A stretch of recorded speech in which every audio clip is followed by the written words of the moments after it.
Welcome to Sleepy Crimes. I am Anna, your host. Tonight, we drift into the shadows of the year 2003 and the mysterious disappearance of a massive aircraft from the heart of Angola. It is the 25th of May, 2003. Imagine the air in the city of Luanda.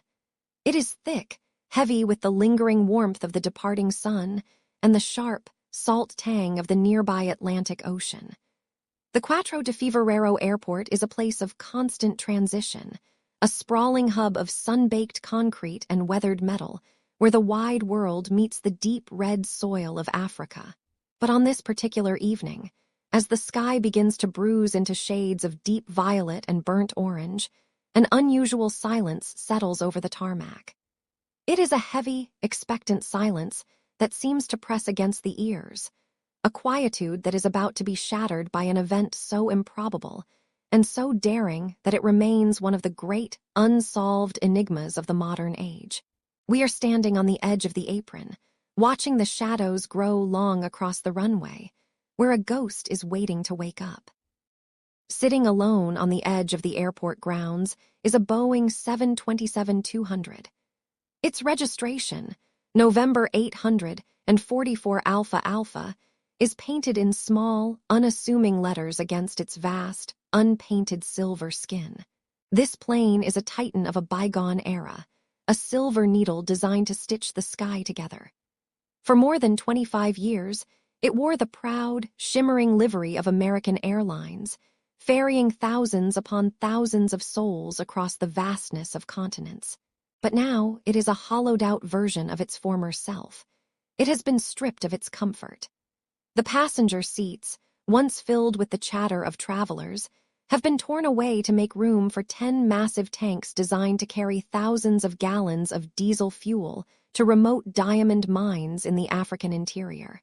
The silver metal of the fuselage is dull now, weathered and oxidized by 14 months of sitting idle under the relentless, unforgiving Angolan sun. It has been grounded by a mountain of debt and legal neglect, a stationary monument to unpaid airport fees and business deals gone sour. You can almost feel the heat radiating off its aluminum skin, the scent of old grease, dry rubber, and stagnant jet fuel lingering in the still air around its massive landing gear. As the sun finally dips below the horizon, casting the airport into a hazy, amber twilight, two small figures begin to move across the concrete expanse. One of them is Ben Charles Padilla, an American flight engineer and private pilot. His face, if we could see it in the dimming light, might show the weariness of a man who has spent far too many hours trying to salvage a broken dream from the dust. Walking beside him is John Mutantu, a skilled mechanic from the Republic of the Congo. These two men are familiar sights here. For weeks, they have been seen working on this silver giant, their hands covered in the grime of maintenance as they tried to coax life back into the aircraft's dormant, complex systems. They walk with a quiet purpose, the rhythmic scuffing of their work boots against the grit of the taxiway the only sound in their immediate wake. There is no fanfare, no ground crew, no announcement over the intercom. To any casual observer, they are simply two men finishing a long day of labor. But as they climb the narrow stairs and vanish into the dark, cavernous belly of the plane, the atmosphere around the aircraft shifts. The general hum of the airport continues in the distance. But here, near the silver wing, the air grows tight and heavy with a sudden, unexplained tension. Then, a sound begins to emerge from the silence. It starts as a low, internal vibration, a mechanical heartbeat waking from a long and dusty slumber. The three Pratt and Whitney engines, mounted like sentinels at the rear of the fuselage, begin to whine. It is a high-pitched, piercing sound that cuts through the evening air like a sharpened blade. One by one, the turbines catch, and the whine deepens into a powerful, rhythmic roar that vibrates in the chest of anyone standing nearby. Thick plumes of exhaust smoke billow from the rear, caught for a moment in the last, faint rays of light before being swallowed by the gathering dark. Usually, A sound of this magnitude would be preceded by a long series of regulated communications. There should be a request for taxi, a confirmation of flight plans, and a professional dialogue between the cockpit and the air traffic control tower. But tonight, the radio remains hauntingly silent. There is only the roar of the engines. The plane begins to move, but it is not the smooth, graceful motion of a commercial flight preparing for departure. It is sudden. It is jarring. The massive nose wheel turns with a sharp groan of hydraulics, and the 72-ton machine begins to lurch forward, its movement erratic and purposeful all at once.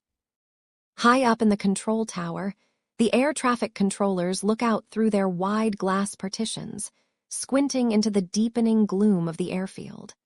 They see the great silver shape of the 727 pulling away from its parking spot, moving toward the active runways.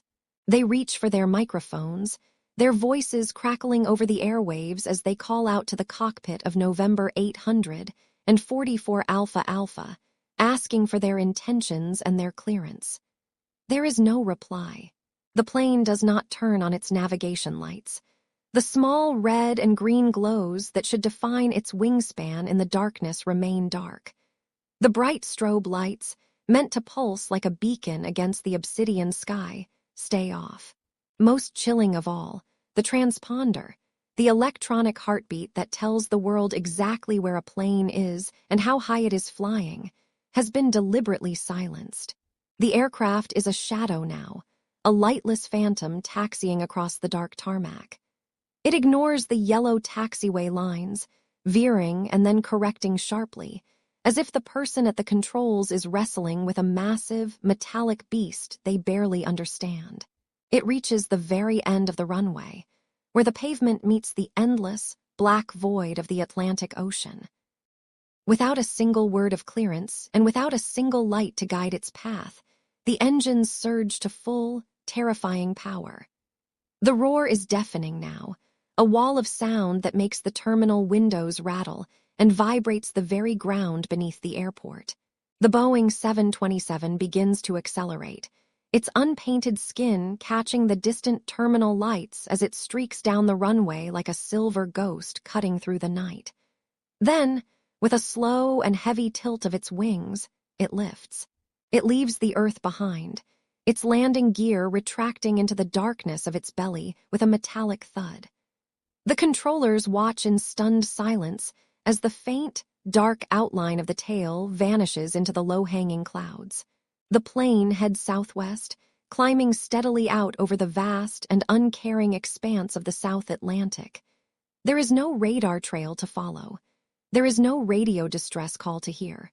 There is only the empty, echoing space on the tarmac where a 3-engine jet once stood. As the distant rumble of the engines finally fades into the night air, the airport slowly returns to its routine, but the world has just witnessed a vanishing act that will never be explained. The night is quiet again, the stars hidden behind a veil of mystery, as we are left to wonder where the silver ghost has gone, and what truly happened in that silent cockpit. In the humid, heavy air of Luanda, the sweat pooled in the small of Ben Charles Padilla's back, a constant reminder of the immense distance between this African tarmac and his quiet home in Pensacola, Florida. At 51 years old, Ben was a man defined by the steady, rhythmic logic of machinery. He was the son of a millwright, raised with the fundamental understanding that every bolt has a specific purpose and every engine possesses a unique heartbeat. His hands, calloused and perpetually stained by decades of grease and hydraulic fluid, were never still. In the coastal heat of Angola, those hands were currently tasked with a resurrection. The aircraft looming above him, a Boeing 727 with the registration November 800 and 44 Alpha Alpha, was more than just a machine. It was a silver giant that had been slumbering in the salt-heavy air for over a year. Ben moved around the landing gear with a deliberate slowness, a pacing born of deep respect for the sheer scale of the 3-engine jet. He was not a man of many words, but he spoke the language of the fuselage fluently. He was a licensed flight engineer and an aircraft mechanic, a man who could listen to the distant whine of a turbine and tell you exactly which bearing was beginning to fail. As the sun dipped toward the horizon, casting long, bruised shadows across the cracked concrete of Quatro de Fevereiro Airport, Ben wiped a smudge of oil from his brow with a rag that had seen better days. He was far from the white-sand beaches of Florida, caught in a web of unpaid airport fees and mechanical challenges, yet he appeared focused, almost serene, as he looked up at the unpainted silver skin of the plane. Standing beside him, often a silent shadow in the late afternoon light, was John Mutentu. John was a mechanic from the Republic of the Congo, a man whose presence in the narrative is often unfairly reduced to a footnote. But to Ben, John was the essential set of extra hands, the trusted partner in the grit and the grime. Together, they formed a small, dedicated team, navigating the complexities of an aircraft that had been stripped of its dignity and its past. They spent their days in the cooling shadow of the massive wings, their world narrowed down to the metallic click of a socket wrench and the sharp, pervasive smell of kerosene. John's movements were precise and economical, a testament to a lifetime of working with whatever tools were at hand. They shared a quiet camaraderie, the kind that develops naturally between men who are trying to coax life back into a massive metal corpse. There were no flight attendants here, no rows of eager passengers, and no polished silver service on this jet. There was only the oppressive heat, the swirling dust, and the daunting task of preparing a 28-year-old airliner for a journey it was never truly meant to take. They worked on the intricate landing gear, the heavy flight controls, and the 3 Pratt & Whitney engines that sat like silent, waiting sentinels at the rear of the craft. John would lean deep into the dark, cavernous recesses of the wheel wells, his flashlight beam cutting through the gloom to reveal the intricate, vein-like patterns of hydraulic lines. The air around them was thick with the scent of jet fuel, and the distant, rhythmic sound of the city of Luanda as it prepared for the evening transition. The interior of the 727 was a haunting reflection of its new, rugged purpose. Once, it had carried hundreds of passengers across the United States in the vibrant livery of American Airlines, the cabin filled with the soft, melodic chatter of travelers and the comforting scent of fresh coffee. Now the seats were entirely gone, vanished like ghosts from a forgotten era. In their place sat 10 massive, 500-gallon tanks, industrial vessels designed to carry diesel fuel to the remote diamond mines in the rugged Angolan interior. The carpet was stained and worn, and the overhead bins hung open like empty, abandoned ribcages. The windows, once bright portals to the clouds, were now scratched and clouded by the relentless African sun. To walk through the cabin was to walk through a hollowed-out shell, a cavern of industrial necessity. Ben and John moved through this space with the weary familiarity of residents. For months, Ben had even slept within the confines of the aircraft, his dreams likely filled with the complex schematics of the very cockpit he would soon enter. The air inside was perpetually stale, a mixture of old plastic, metallic dust, and the faint, lingering odor of diesel. Every footstep echoed against the bare floorboards, a lonely, hollow sound in a machine designed for the roar of a crowd. They were preparing the plane for a ferry flight to Johannesburg, a final hop that would see the debt-ridden bird find a new owner and a new life. But the weight of the $4 million in unpaid airport fees hung over the project like a heavy storm cloud, a financial gravity that seemed to pull at the very wings of the aircraft. As the evening of May 25th, 2003, began to settle over the airport, the atmosphere underwent a subtle but profound shift. The light turned a deep, dusty gold, illuminating the thousands of individual rivets that held the silver skin together. Ben and John were seen boarding the plane, their silhouettes small and fragile against the towering T-tail of the Boeing. This was meant to be a routine engine run-up, a final check of the complex systems before the planned departure the following day. There was no flight plan filed for that evening, no radio contact initiated with the tower, and no indication that anything beyond the ordinary was about to occur. The cockpit, usually a place of high-stakes precision and crowded expertise, was a sanctuary of flickering dials and worn leather seats. Ben, though an experienced pilot of small planes, was not certified to command a beast of this size. A 727 typically demands a highly trained crew of 3, a pilot, a co-pilot, and a flight engineer. Yet, as the shadows lengthened and the airport fell quiet, it was only Ben and John within the glass-encased nose of the jet. The world outside the cockpit windows was a blur of hazy tarmac and the distant, twinkling lights of the terminal. The air was cooling slightly, but the tension in the air was rising in a way that defied explanation. The switches were flipped, the fuel pumps began their low, rhythmic thrum, and the instruments hummed with a fragile electric life. It was a moment of profound isolation. 2 men, a hollowed-out jet, and an airport that was beginning to look away as the sun finally dipped below the Atlantic horizon.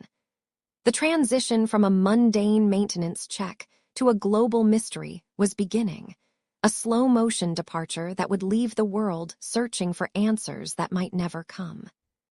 At Shift was not contained within the fences of the Luanda airport for long. The news of the aircraft's unauthorized departure did not arrive in Washington, District of Columbia, with a roar, but rather as a chilling whisper that snaked through the high-security corridors of the Central Intelligence Agency. In the spring of 2003, the world was a different place, a more fragile place. The collective memory of September 11th, 2001, was not a distant history, but a raw, open wound that throbbed at the slightest hint of anomaly. In the windowless situation rooms of Langley, where the air is always filtered and cool and smells faintly of ozone and old paper, analysts stared at flickering screens. The silver Boeing 727, registration November 844 Alpha Alpha, was no longer just a missing piece of machinery. It was a phantom. It was a ghost with a fuel capacity of 14,000 gallons, enough to stay aloft for hours, enough to traverse 2,400 kilometers. The silence from its transponder was not just a technical failure. To those watching, it felt like a deliberate act of concealment, a shadow moving across the map of West Africa that no radar could catch. The low, rhythmic hum of the cooling systems in those rooms felt like a heavy heartbeat, echoing the tension of men and women who knew exactly what a fully fueled jet could do if guided by the wrong hands. As the sun began its slow descent over the Atlantic, the Federal Bureau of Investigation mobilized with a quiet, frantic energy. The fear was physical, a cold pressure in the chest of every agent tasked with assessing the threat. They lived in an era of kinetic possibilities, where a commercial airliner was no longer viewed as a vehicle for passengers, but as a potential weapon of mass destruction. The unpainted silver skin of the 727, marked only by its red, white, and blue stripes, made it a needle in a global haystack. Investigators at the Department of Homeland Security were pulled into emergency sessions, their fingers tracing the outlines of every major metropolitan center within the aircraft's range. The humidity of the Luanda coast felt a world away from the sterile, fluorescent-lit hallways of the American capital. Yet the 2 locations were now inextricably linked by a single, missing flight path. Every minute that passed without a sighting allowed the imagination to wander into the darkest of territories, where the plane might be repainted in some hidden hangar or loaded with a cargo far more sinister than diesel fuel. The officers spoke in hushed tones, the clicking of their keyboards sounding like a flurry of small, frantic insects against the backdrop of an impending storm.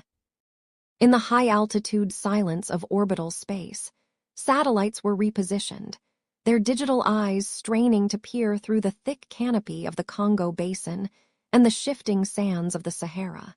Technicians at the National Geospatial Intelligence Agency worked in shifts, their eyes bloodshot from hours of scrubbing through frame after frame of grainy, monochromatic imagery. They looked for the telltale glint of aluminum tucked away on an abandoned dirt strip, or the dark, oily smear of a crash site on the surface of the deep blue ocean. The continent of Africa, in its vast and majestic scale, seemed to mock their efforts. It was a landscape of deep valleys and dense jungles, places where a three-engine jet could disappear as easily as a pebble dropped into a well. The search was not just a matter of logistics. It was a desperate attempt to regain control over a narrative that had spiraled into the unknown. The international community watched with held breath, as embassies from Nigeria to Sri Lanka were alerted to the potential for a rogue aircraft to appear on their horizons without warning. The silence of the African night, usually filled with the sounds of the earth, was now perceived as a vast, empty void that had swallowed a giant whole, leaving only the static of unconfirmed reports in its wake. The diplomatic cables hummed with urgency, a constant stream of coded messages flying between Luanda, Pretoria, and Washington. Every airport with a runway long enough to accommodate a 727 was placed on high alert. The atmosphere in these transportation hubs was thick with a new kind of tension, a prickling sensation on the back of the neck for every air traffic controller. They watched their scopes with renewed intensity, waiting for a blip that shouldn't be there, a metallic intruder gliding through the velvet darkness with its lights extinguished. The Federal Bureau of Investigation began the painstaking process of deconstructing the life of Ben Charles Padilla, the American flight engineer who had last been seen boarding the plane. They sat in small, cramped rooms where the light filtered through dusty blinds in thin, horizontal bars. The sound of their pens scratching against yellow legal pads was the only rhythm in the heavy silence. They looked for fractures, for secrets, for any hidden debt or ideological shift that would explain why a man would vanish into the sky.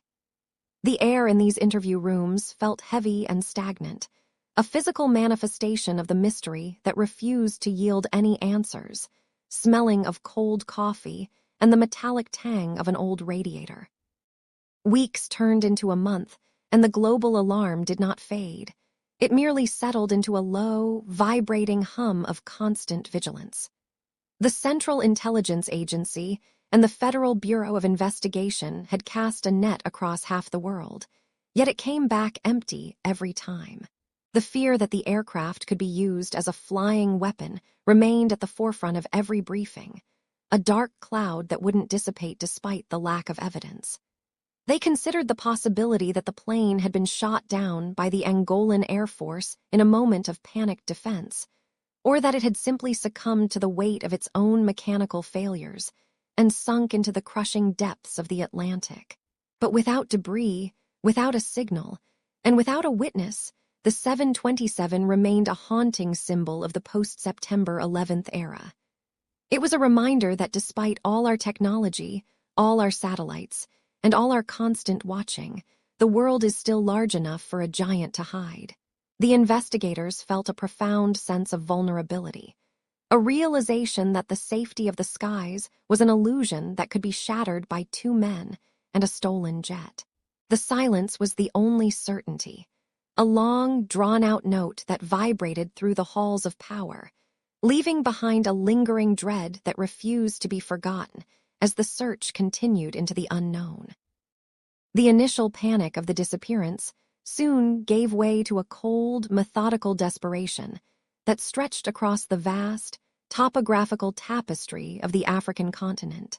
It was a hunt of unprecedented scale, orchestrated from windowless rooms in Washington and high-altitude surveillance platforms that drifted silently above the clouds. The air in those command centers was thick with the scent of stale coffee and the hum of servers processing terabytes of satellite imagery. Analysts spent their nights staring at grainy, black-and-white rectangles of Earth, looking for the telltale glint of unpainted aluminum. They scanned the deep, emerald green of the Congo Basin, where the canopy of trees is so thick it can swallow a skyscraper, and they peered into the shimmering, orange heat of the Namib Desert, where the shifting sands could bury a fuselage in a single afternoon. Every shadow was scrutinized. Every smudge on a dirt runway was magnified until the pixels bled together, yet the silver bird remained invisible. The world was now a map of negatives, defined not by where the Boeing 727 was, but by the millions of square miles where it was definitively absent. The searchers felt the weight of the silence. It was a heavy, physical thing that seemed to grow with every passing hour that the transponder of November 844 Alpha Alpha remained dark. In the sweltering heat of July 2003, a flicker of hope emerged from the humid coastal air of Conakry, Guinea.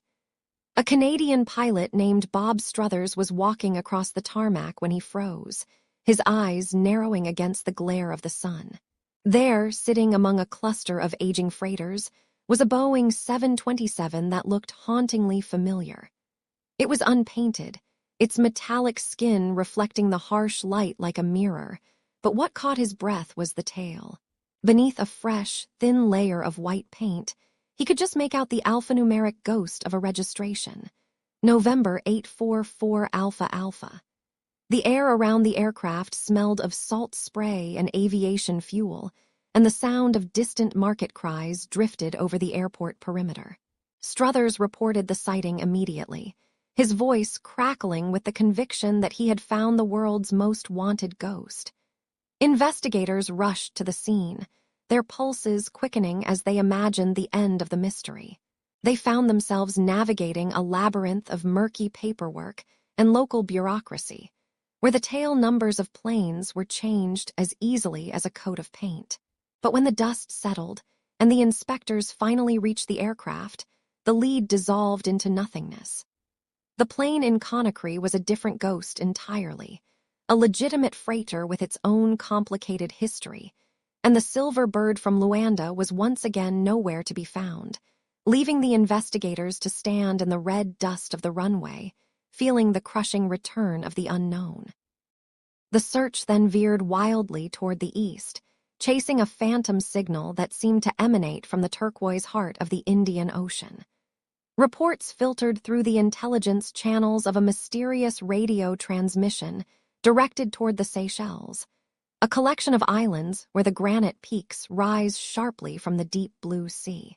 Someone, it was whispered, had keyed a microphone and asked for permission to land, only to vanish before the towers could confirm the identity of the caller.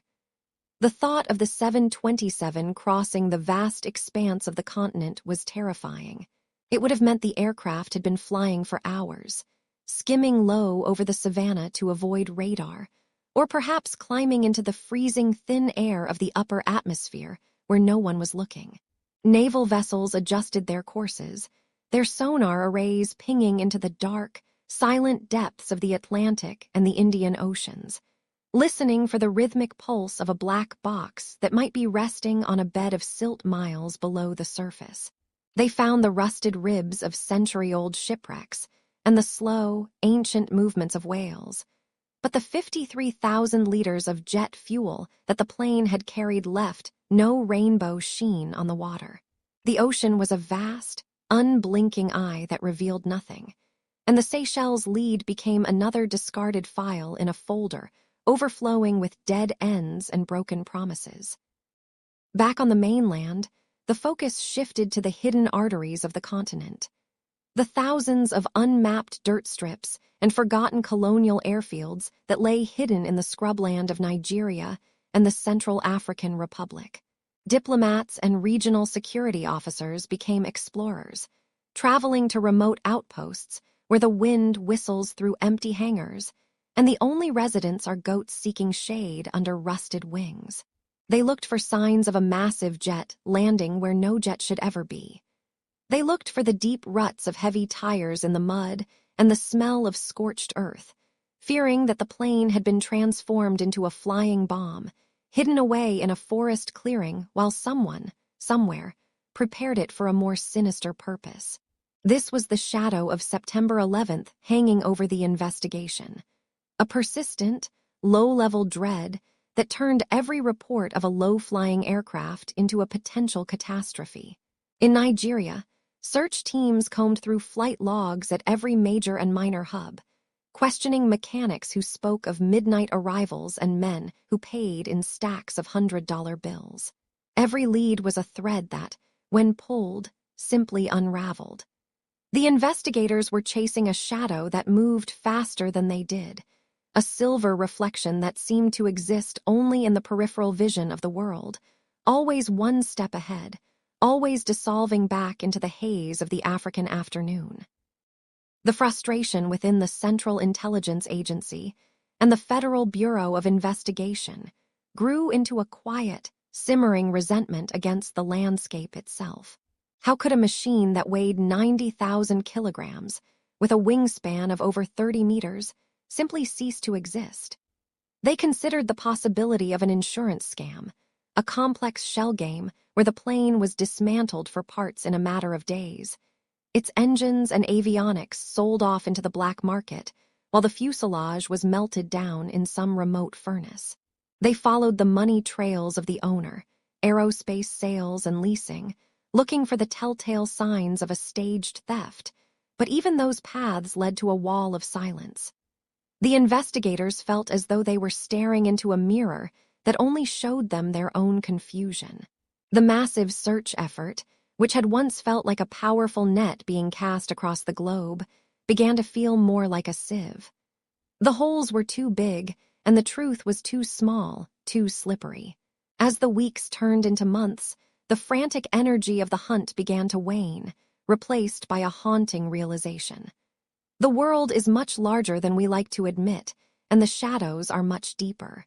Somewhere between the red earth of Angola and the salt air of the coast, the silver bird had found a place to hide, leaving the men in the windowless rooms to wonder if they were chasing a plane, or merely the memory of one.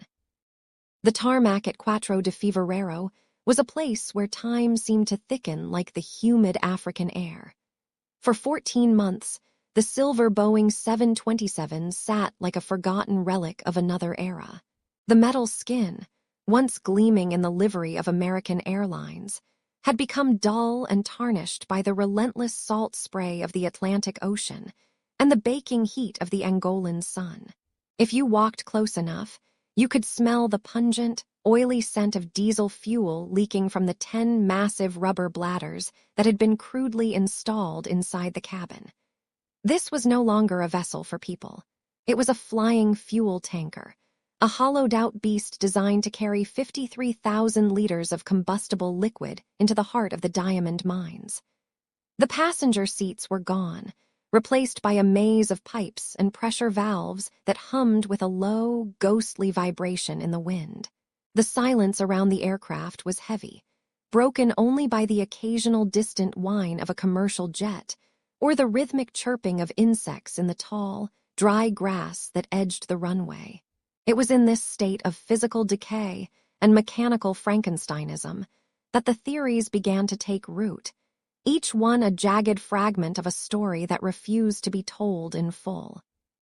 Beneath the peeling paint and the rusted bolts lay a web of financial desperation that stretched from Florida to Luanda.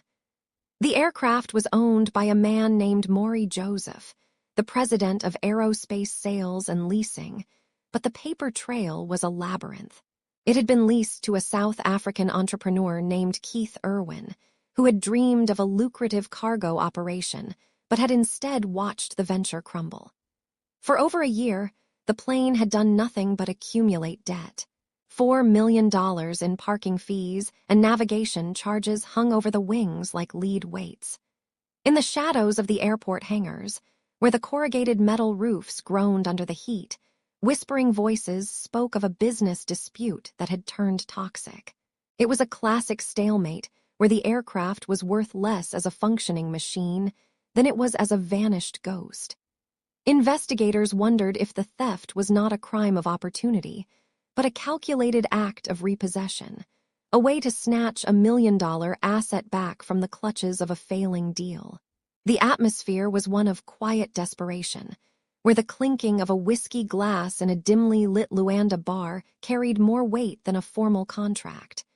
You could almost feel the tension in the air, a static charge that seemed to emanate from the grounded jet, waiting for a spark. Then there was the dark lure of the insurance claim, a theory that glimmered with the cold light of profit. Maury Joseph was no stranger to the sharp eyes of federal investigators. His history was marked by the jagged lines of past legal troubles and charges of financial manipulation. To the weary agents of the Federal Bureau of Investigation, the timing of the disappearance felt like a stage-managed performance. A plane that was barely airworthy, suffocating under the weight of $4 million in unpaid bills, suddenly finding its wings just as the collectors were closing in. It was a narrative that fit the patterns of a fraud scheme. If the plane were to vanish, the debt might be dissolved in the salt water of the Atlantic, and a payout might eventually follow. But the world of aviation insurance is a fortress of skepticism. They required a body, a wreck, or a definitive police report, things that a silent runway and an empty patch of sky could not provide. This theory floated through the investigation like the scent of burning kerosene, persistent and acrid, suggesting that the primary motive for the flight was not to reach a destination, but to escape a balance sheet. We must descend further into the mystery and look at the men who were last seen on board, Ben Padilla and John Mutantu. Ben was a man whose life was written in the grease and iron of aircraft engines. He was a mechanic, a flight engineer, a soul who understood the breathing of a turbine, but he was not a captain certified to master the 727. The cockpit of such a plane is a daunting cathedral of switches, a place where three distinct roles must work in perfect unison. Ben was a private pilot, used to the gentle responses of small, single-engine planes, not the thunderous, complex inertia of a 90-ton jet. Imagine the interior of that cockpit in the moments before the engines roared to life. The air would have been stale, smelling of old plastic, and the metallic tang of electronics. Was Ben a man acting out a desperate plan for wealth, or was he a captive in his own workplace? His sister, Benita, spoke of a man who loved his family, a man who would never risk a crime. The theory of duress suggests a darker scene. Shadowy figures waiting in the back of the hollowed-out fuselage, forcing a man who knew just enough to get the plane moving to take a suicidal leap into the dark. The physical state of the aircraft brings us to the most terrifying possibility, that the plane was never meant to land. The structural integrity of November 844 Alpha Alpha was a question mark written in rust. Having sat idle for 14 months, its seals would have been dry, its fluids settled and thick.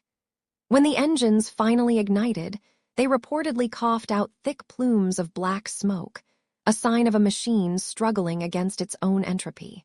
Some theorists suggest the plane was being used for a clandestine smuggling run, perhaps carrying weapons or illicit cargo to a remote strip in the Congo. But the technical hurdles were immense. Without a full crew, and with a transponder that remained hauntingly silent, the flight was a gamble against gravity itself. If the plane suffered a flameout or a hydraulic failure over the ocean, it would have descended in a silent, terrifying arc toward the waves.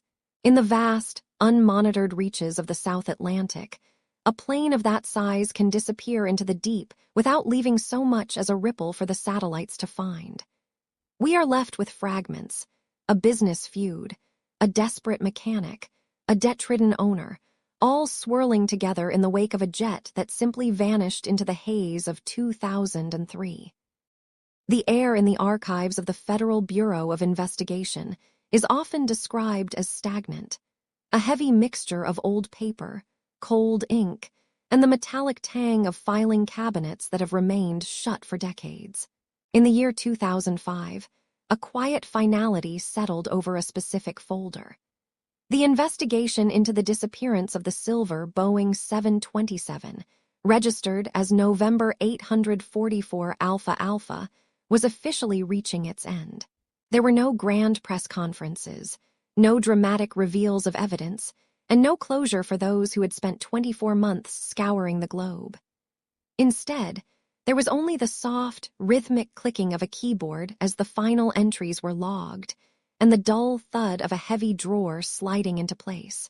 The official search by the most powerful intelligence agencies in the world, the Federal Bureau of Investigation, the Central Intelligence Agency, and the National Security Agency, had yielded nothing but a vast, echoing void. They had looked at every remote landing strip in Africa, analyzed satellite imagery of the Atlantic's deep blue expanse, and interviewed anyone who had ever touched the plane's cold aluminum skin. Yet, as the clock ticked toward the midpoint of the decade, the lead investigators were forced to admit that the trail had not just gone cold. It had vanished into the humid, salt-thickened air of Luanda and never reappeared. The silence that followed was not just a lack of sound, but a physical weight that pressed down on the case files, turning a high-stakes international mystery into a forgotten ghost story tucked away in the shadows of the vault. In the warmth of Florida, where the sun beats down on the pavement with a relentless, shimmering heat, Benita Padilla Kirkland sat in a room that felt far too large and far too quiet. For years, she had been the voice for her brother, Ben Charles Padilla, refusing to let his name be swallowed by the archives. She remembered him as a man of mechanics and grit, a man whose hands were always stained with the grease of 1,000 engines, and whose mind was always tuned to the frequency of flight. But the legal system requires more than memories. It requires proof of existence or proof of its absence. Eventually, the state of Florida reached its own grim conclusion. The legal declaration of death is a sterile, ink-stained process. It is the sound of a judge's gavel striking a wooden bench, a sharp, hollow crack that signifies the end of a person's life on paper. Ben Charles Padilla, Jr., was no longer a missing person in the eyes of the law. He was a memory, officially recorded as deceased, despite the fact that no one had ever found a single hair, a scrap of clothing, or a drop of fuel to confirm his fate. Benita spoke to reporters about her brother with a voice that was weary but steady, describing a man who was gifted with machinery, but perhaps caught in a web of international debt and desperation that he could not escape. She looked at photographs of him, a man standing in the sun, smiling, unaware that he would one day pilot a 153,000-pound ghost into the night. Her house remained filled with the things he left behind, the small, mundane artifacts of a life interrupted, now gathering a fine layer of dust that mirrored the silence of the official investigation. The physical reality of the aircraft remains the most haunting piece of this puzzle. Imagine, if you can, the sheer scale of a Boeing 727. It is a behemoth of engineering, a massive structure of rivets and wiring, standing over 150 feet long. It is not something that can be easily hidden, and yet it was gone. The three massive engines, which should have roared with a deafening, bone-shaking thunder as they pushed the plane across the African coast, left no acoustic footprint. The silver fuselage, painted with those distinctive stripes of red, white, and blue, should have glinted like a needle in the sun or been caught by the sweeping beams of a radar station. But as it climbed into the evening haze on that Sunday in May 2003, it became a phantom. There is a specific kind of terror in the thought of something so tangible and heavy becoming weightless and invisible. Investigators puzzled over how 53,000 liters of jet fuel could burn and leave no smoke, how 3 Pratt & Whitney engines could fail or fall and leave no oil slick on the surface of the water. The aircraft was stripped of its passenger seats, its belly filled with massive tanks of diesel fuel, making it a flying cistern of flammable liquid. If it had met a violent end, the resulting fire should have been visible from space, a bright, angry orange bloom against the obsidian velvet of the ocean. But the satellites saw nothing. The transponder remained dark, its electronic heartbeat silenced by a human hand, and the plane flew into a blind spot of history that seems to grow wider with every passing year. We are left to wonder about the final moments within that cockpit. The air would have been thin and cold, the only light coming from the dim, amber glow of the instrument panel. Perhaps Ben Padilla sat at the controls, his eyes fixed on the horizon where the black sky met the blacker water.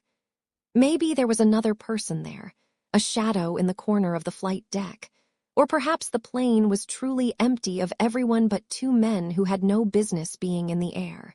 The Atlantic Ocean is a graveyard of vast, unimaginable proportions. Beneath its surface, the pressure is immense, a crushing, silent weight that can flatten steel and swallow secrets for centuries. If the 727 did find its resting place in those depths, it lies in a world where the sun never reaches, where the currents move with a slow, ancient patience.